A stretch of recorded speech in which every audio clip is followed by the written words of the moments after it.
বন্ধুরা, আশা করি তোমরা সবাই ভালো আছো। তোমার চ্যানেলে তোমাদের সবাইকে স্বাগতম। তো স্বাভাবিকভাবে তোমাদের এর আগে আমি প্রত্যেকটা বিভিন্ন বিষয় নিয়ে আলোচনা করেছি। তা সত্ত্বেও তোমাদের জন্য এক্সট্রা 80 কোশ্চেন প্রাকৃতিক ভূগোল থেকে শেয়ার করেছি এবং ভারতের যে ভূগোল রয়েছে সেখান থেকে তোমাদের জন্য 100 প্রশ্ন শেয়ার করেছি। আজ আরও একটা পার্ট, এই মুহূর্তে যেটা আমাদের ইম্পর্ট্যান্ট আরও একটা পার্ট, সেটা হচ্ছে তোমার মানবীয় ভূগোল। তো এই মানবীয় ভূগোল থেকেও আমি তোমাদের মোটামুটি 90 কোশ্চেন শেয়ার করছি। এই যে সবমোট 90 question plus 100 question plus 80 question, প্রায় 300 মতো যে কোশ্চেন তোমাদের সামনে শেয়ার করলাম, এই প্রশ্নগুলো যদি তোমরা রেডি করতে পারো, আশা করি ফার্স্ট সেমিস্টারের মধ্যে তোমাদের আর কোনো সমস্যা হওয়ার কথা নয়। তো চলো আমরা পরপর আজকের এই আলোচনার মানবীয় ভূগোলের যে ইম্পর্টেন্ট প্রশ্নগুলো রয়েছে সেগুলো একটু দেখে নিই। তবুও বলে রাখবো, যার কাছে যে বই রয়েছে পাঠ্য বই খুঁটিয়ে পড়াটা কিন্তু খুবই ইম্পর্টেন্ট, কারণ যেহেতু শর্ট টাইপের প্রশ্ন, প্রচুর টাইপসের প্রশ্ন আছে, তার মধ্যে সেরা প্রশ্নগুলো তোমাদের সামনে তুলে ধরা। প্রথম প্রশ্ন, মাতৃক বিপ্লব কখন শুরু হয়? উত্তর 1970 সালে বা 1960-এর দশকে। কেউ লিখলেও কিন্তু নম্বর পাবে, অপশানটা দেখে নেবে, কারণ বিভিন্ন বই বিভিন্ন রকম তথ্য এই প্রশ্নটাতে রয়েছে।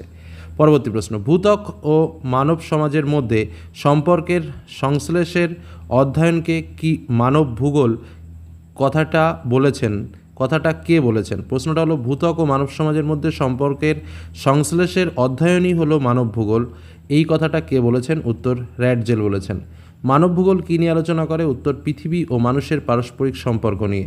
পরিবেশগত নিয়ন্ত্রণবাদ এবং সম্ভাবনাবাদের মধ্যবর্তী পন্থা এর নাম কি? উত্তর নবনিয়ন্ত্রণবাদ। নব্যনিয়ন্ত্রণবাদ কথাটা কে ব্যবহার করেছিল? উত্তর গ্রিফিথ টেলর।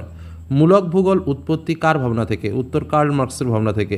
ভূগোলের কোন উপাদানকে মাতৃস্বরূপা বলা হয়? উত্তর প্রাকৃতিক পরিবেশ। আধুনিক মানবীয় ভূগোলের জনক কাকে বলা হয়? উত্তর র্যাটজেলকে।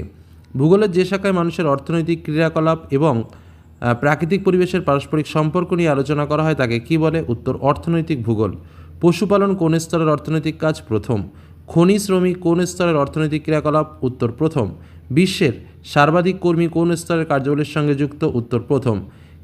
প্রথম স্তরের খনি কর্মীদের কোন পোশাকের কর্মী বলা হয়? উত্তর কালো।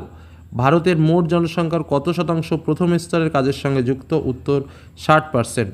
উন্নত দেশের সর্বাধিক পেশায় কোন স্তরের কার্যাবলীর লোক বাস করে? উত্তর দ্বিতীয় স্তর। দোকানের মহিলা কর্মীদের কোন পোশাকের কর্মী বলা হয়? উত্তর কমলা। অস্থায়ী কর্মীদের কোন পোশাকের কর্মী বলা হয়? উত্তর হালকা নীল। বেকার বা কর্মহীনদের কোন পোশাকের কর্মী বলা হয়? উত্তর রংহীন পোশাক।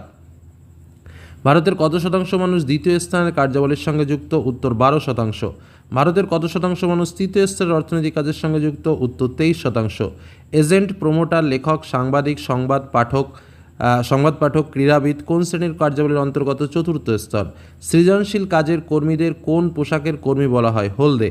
সামরিক কাজে যুক্ত কর্মীদের কোন পোশাকের কর্মী বলা হয়? উত্তর সবুজ।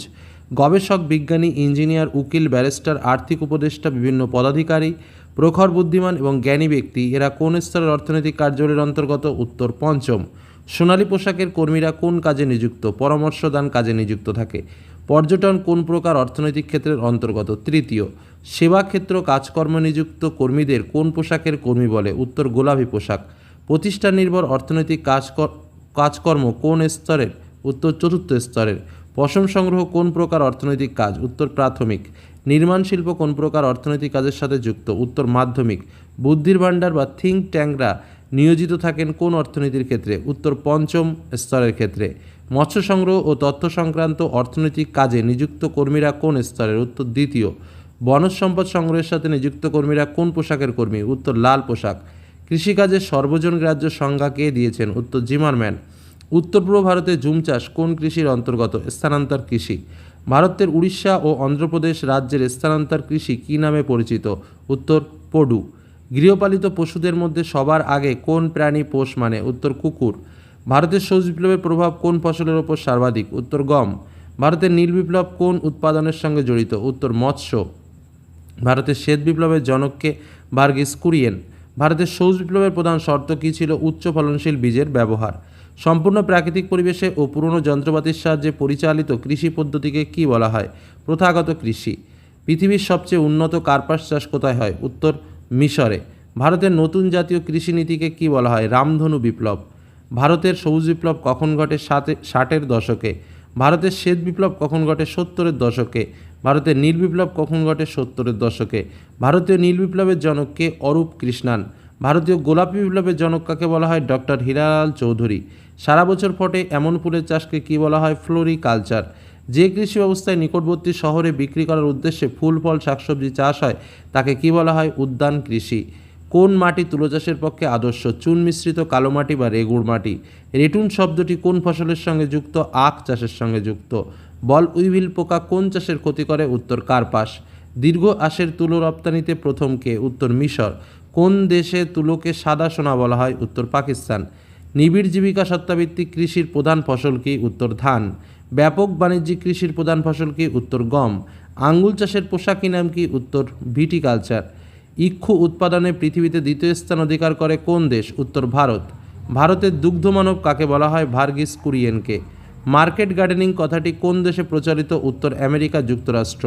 ট্রাক ফার্মিং কথাটি কোন দেশে পরিচালিত? উত্তর আমেরিকা যুক্তরাষ্ট্র। উত্তর পশ্চিম ইউরোপে ফুল ও ফলের চাষকে কী বলা হয়? উত্তর বাজার ভিত্তিক কৃষি। নাতিশীতোষ্ণ তৃণভূমি অঞ্চলে কোন কৃষি পদ্ধতি রয়েছে? উত্তর ব্যাপক কৃষি। রেশম বা গুটিপোকা প্রতিপালনের পদ্ধতিকে কী বলা হয়? সেরিকালচার। দুধ উৎপাদনে ভারতের স্থান কততম? প্রথম। স্থানান্তর কৃষি শ্রীলঙ্কায় কী নামে পরিচিত? চেনা। স্থানান্তর কৃষি ইন্দোনেশিয়ায় কী নামে পরিচিত? হুমা। স্থানান্তর কৃষি মায়ানমারে কী নামে পরিচিত? টাঙ্গিয়া। ভারতের দুধ উৎপাদনে প্রথম স্থান কোন রাজ্যের? উত্তরপ্রদেশ। শস্য প্রগাঢ়তা কোন কৃষিতে সর্বাধিক হয়? উত্তর নিবিড় কৃষিতে। কোন জলবায়ুতে উৎকৃষ্ট মানের আঙ্গুর চাষ করা হয়? উত্তর ভূমধ্যসাগরীয় জলবায়ুতে। কফি বাগিচাগুলিকে কি বলা হয়? উত্তর ফাজিন্ডা। সবচেয়ে উন্নত মানের কফির নাম কি? উত্তর আরবীয় কফি। বিশ্বের শ্রেষ্ঠ আখ উৎপাদক দেশের নাম কি? উত্তর ব্রাজিল। কফি উৎপাদনে ভারত কততম? উত্তর সপ্তম।